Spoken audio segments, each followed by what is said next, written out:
Hello guys, welcome to easy electrical. So last video में हमने देखा था कि हमारा जो टू वाइंडिंग ट्रांसफार्मर था और जो हमारा ऑटो ट्रांसफार्मर था, ठीक है, उसके अंदर हमने कंडक्टिव और इंडक्टिव पावर के बारे में देखा, उसका रेशियो निकाला था। ओके। सो उसी जो रिजल्ट हमने निकाला था, जो हमने फॉर्मूला डिराइव किया था, जो ये था हमारे पास, जो एस ऑटो था हमारा, वो हमने निकाला क्या था, that is a auto upon 1 - A auto -1 into जो केवी पावर है टू वाइंडिंग ट्रांसफार्मर का। ओके। तो यही था जहाँ पे हमारा जो ए ऑटो था, ये क्या था हमारे पास, voltage of H V winding upon में voltage of lower side of winding. Okay, चलो ठीक है। अब तो सीन क्या बन रहा है कि हमें जो हमारे पास न्यूमेरिकल दिया हुआ है, जिसके अंदर हमें कहा गया है कि एक 2200 वोल्ट बाय 220 वोल्ट का एक single phase two winding transformer है, जिसकी के वी रेटिंग मेरे पास 22 kVA है। ठीक है। सो द केवीए रेटिंग जो गिवन है हमारे पास, दैट इज 22 kVA। ओके, या इसको मैं ऐसे लिख सकता हूँ, 22,000 volt ampere.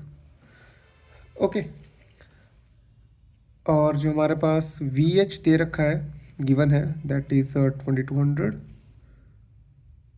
And that V L जो हमारे पास है, lower side of winding voltage, that is 22,000 volt. Okay. So क्या हम इससे करंट फाइंड कर सकते हैं?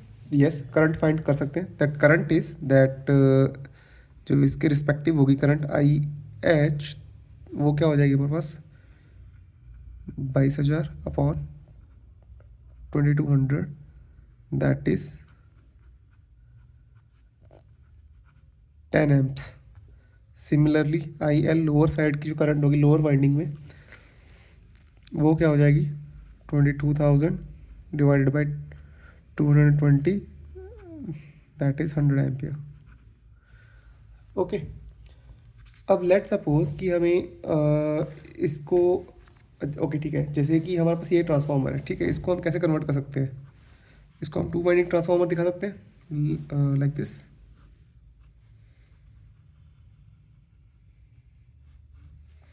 ये हमारे पास क्या हो जाएगा, एक H2 पॉइंट हो जाएगा, ये एक H1, ये हमारे पास पोलैरिटी हो गई, ये प्लस ये माइनस, यहाँ से करंट जो एंटर कर रही है दैट इज आई एल, जिसकी वैल्यू हमने फाइंड की है 10 एम्प्स, और यहाँ पर जो वोल्टेज है वो है 2200 वोल्ट।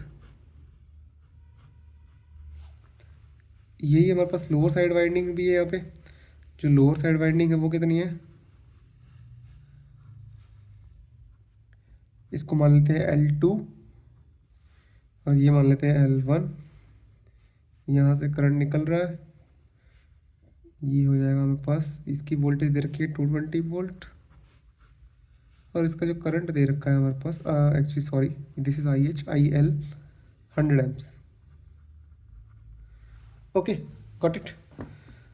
सो अब हमारे पास पॉसिबिलिटीज़ बनती हैं कि H2 को L1 से कनेक्ट करें, या फिर H1 को L2 से कनेक्ट करें।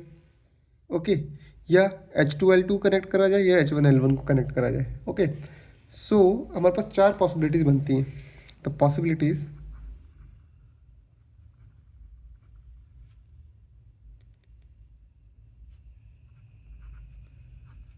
वो क्या हो जाएगा हमारे पास, H2L1, या फिर H1L2, या फिर H2L2, या फिर H1L1। ठीक है। तो हम वन बाय वन देखते हैं चारों पॉसिबिलिटीज़ को। ठीक है, तो फर्स्ट पॉसिबिलिटी जो हमारे पास है, that is we are taking the case number 1,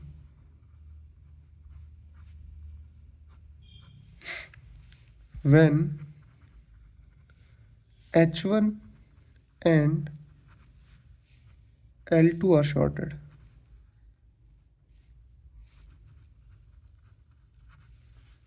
and L1 H2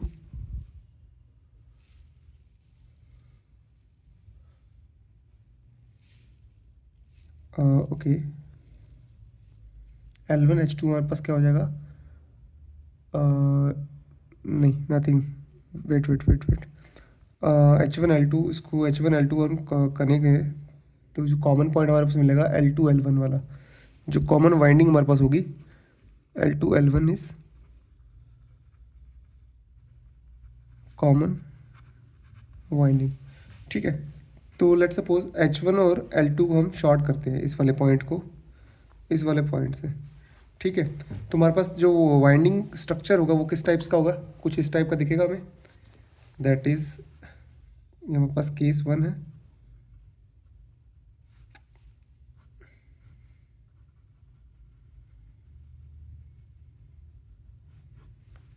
और ये वाला पॉइंट मैं मान लेता हूँ यहाँ से, दैट इज प्लस माइनस,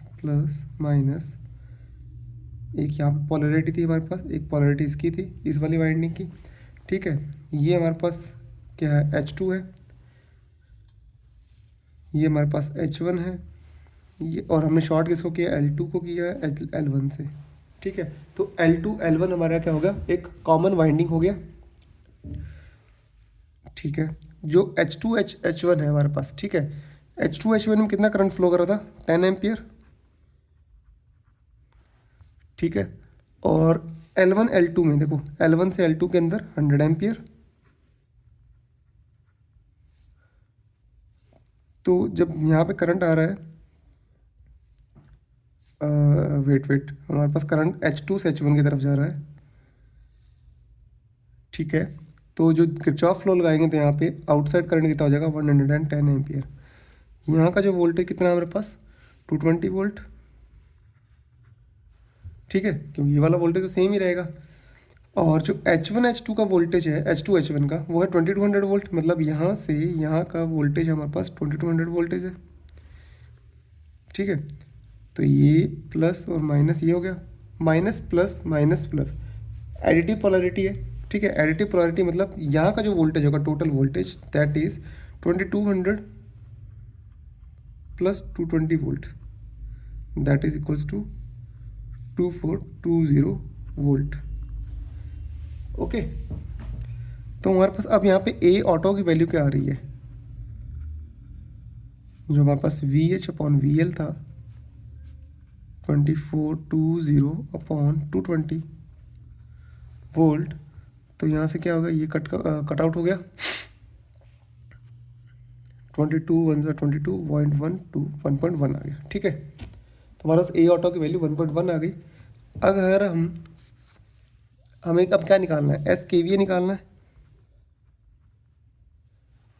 ठीक है, तो हमारे पास जो SKVA है वो कितना आ जाएगा, अभी करंट जो हमारे पास के देखा जाए तो 220 into multiply by 110, that is 0.0224 और अप्रॉक्सीमेटली 24.2 kVA। ठीक है, जो अभी इस कंडीशन के अंदर है। ठीक है, एंड अगर हम उस फॉर्मूले से निकाले जाए जो हमारे पास एस ऑटो है, वो फॉर्मूला क्या कहेगा हमारे पास, ए ऑटो की वैल्यू 1.1। ठीक है, अपॉन में wait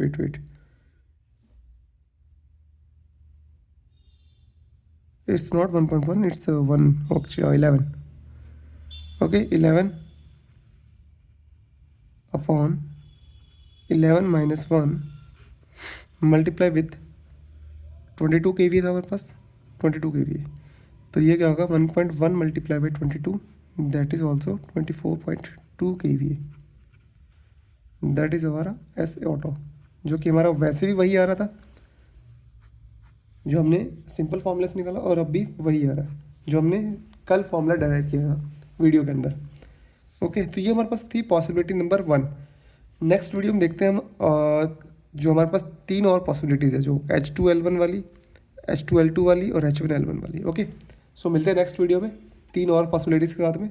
thank you so much.